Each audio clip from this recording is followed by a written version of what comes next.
magluluto tayo ng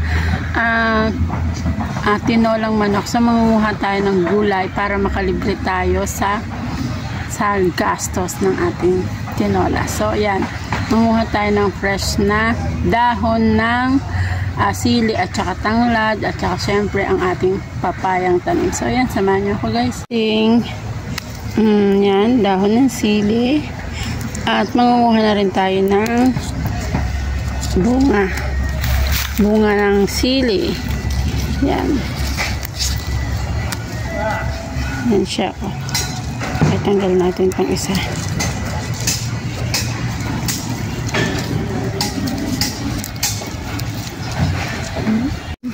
Yan, may mga bunga ng sili na tayo. So, ayan na nakuha natin.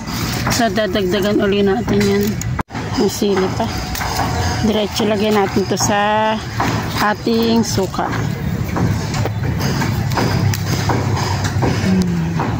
So, hindi na tayo bibili ng sili at saka ng dahon ng sili. So, nakatipid tayo mga mamshi. Yan ang ating papaya guys. Ayan, ang ilalagay natin sa tinola. Mga 2 piraso siguro. Ayan. Laki-laki rin pala. Isa. Ayan.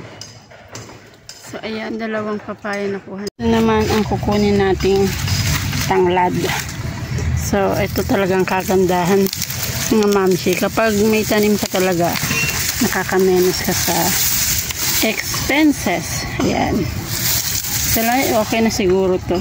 Kasi konti lang naman yung pakpak na lulutuin natin.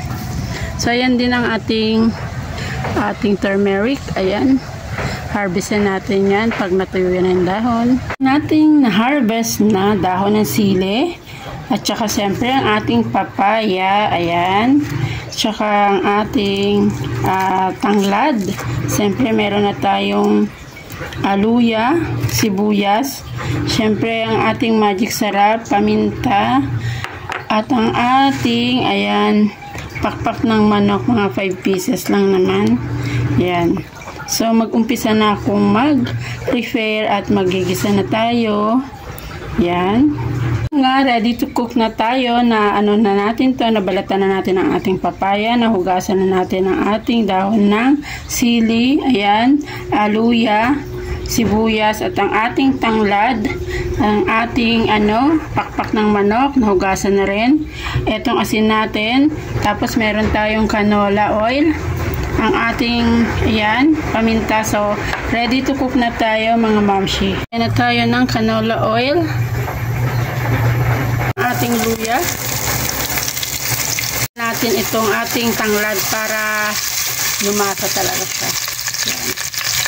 Itong ating sibuyas, ilagay na rin natin para ma-toasted. Yan. Para lumabas yung amoy or aroma. Yan. Sutay-sutay lang muna natin siya para mag-golden brown. Natin ang ating pakpak ng manok. Yan.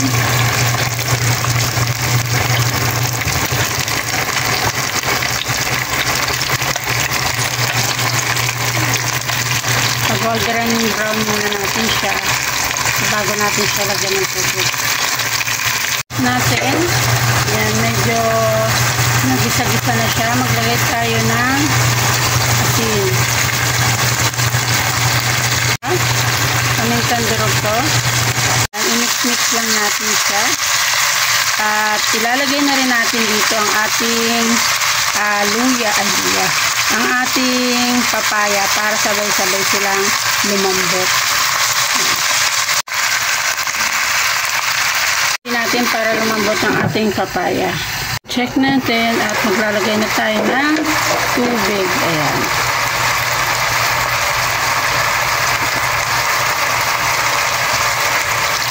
Lagyan muna natin ng tubig. Wow, ang bango na niya mga mamshi. Lumabas na yung lasa ng amoy ng ating tanglad at luya. Check natin uli. Ayan, kumukulo na. Maglagay na tayo ng ating magic sarap seasoning. Ayan. So, ayan, mix-mix lang natin. Mabango na yung amoy. Pero matigas-tigas pa po yung kanyang papaya. Maya-maya pa pong konti ito. Pakuluin lang natin ng mga 20 minutes at okay na po yan. And ready na natin ilagay ang ating dahon ng sili kasi luto ng ating pakpak at saka ang ating papaya. So ayan, ilagyan na natin. Huwag na natin siyang patagalin pa. Ayan. Ayan na nga. Fresh na fresh, green na green. Ayan na nga mga mamshi. Ready to na siya. Ready to eat na. Kasi hindi na natin kailangan pang pakuluin maigi ang ating dahon ng sili kasi hindi na siya masarap. Yan. Hindi na siya, mapait-pait na siya pagka sobrang luto. So, ayan na nga. Kakain na kami. Ayan mga mamshi. Thank you sa walang sawang panonood sa aking channel. Yan po. Mga mamshi, maraming salamat po sa panonood sa aking video. At kung bago ka pa lang po sa aking channel, huwag niyo pong kalimutan mag-like, share, and subscribe. Maraming salamat po at magandang buhay!